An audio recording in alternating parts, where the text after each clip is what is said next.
Hi, I'm Jordan the Nerd of Gold, and I've recently decided I'm going to read the entirety of Geoff Johns' Green Lantern era, which is a comic that I had read bits and pieces of, but never read the entire thing. So I recently just finished the Sinestro Corps War, and I'm starting on the arc that where they deal with the ramifications of the first new law in the Book of Oa as a result of the Sinestro Corps War.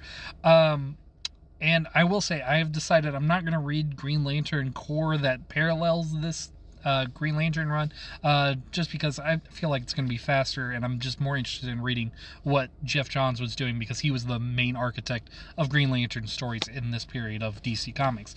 But yeah, so going back to Green Sinestro Corps War rules. It is such a good story arc. Like, it is epic in all the ways you want it to be epic. It was built up to nicely, and the Sinestro Corps is a great villain. Yeah, it was a great event. I remember liking it when it came out, because that was one of the few stories where I dipped my toes and was like, okay, let's read, because I've been reading like summaries of what had been happening back on Comic Book Resources, when that was, I think, a more dependable site back in the day for that kind of information than what it is today. But yeah, that's whatever.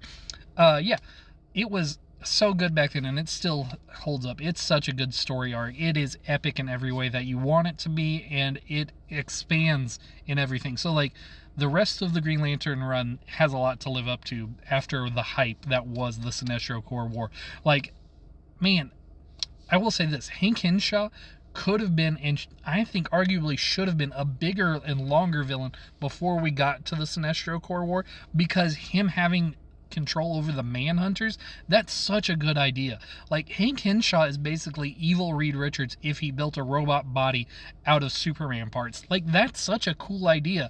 He could be an easy line-wide DC villain if he was given more attention. Like, yeah, and Green Lantern was a moment where he was in charge of the Manhunters, where he could have been a bigger, like, arch villain for Green Lantern than he was, because he only got like 3 issues before he joined the Sinestro Corps and became like a lieutenant under Sinestro, which is kind of disappointing, because he does clearly have such high potential. But at the same time, the story moves along and the Sinestro Corps War rules, so I'm not going to argue against it.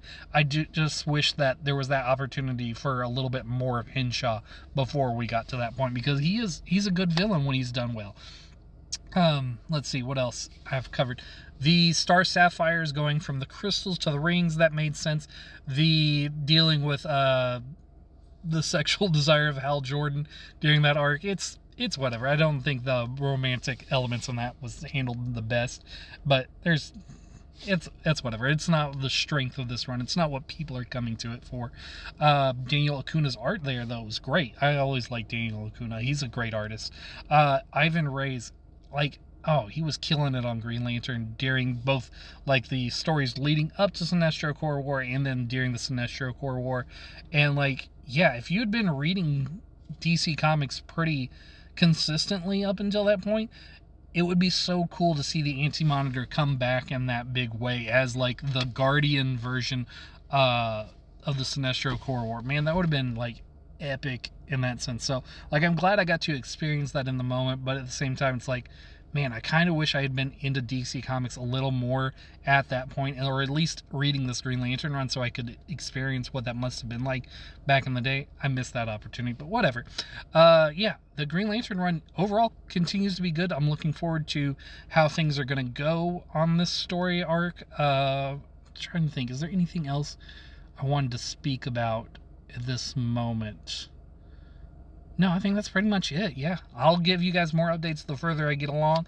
I can read probably like 10 or 12 issues in an hour when I'm reading it on DCU Line. So yeah, I'll let you know where I end up on the next time.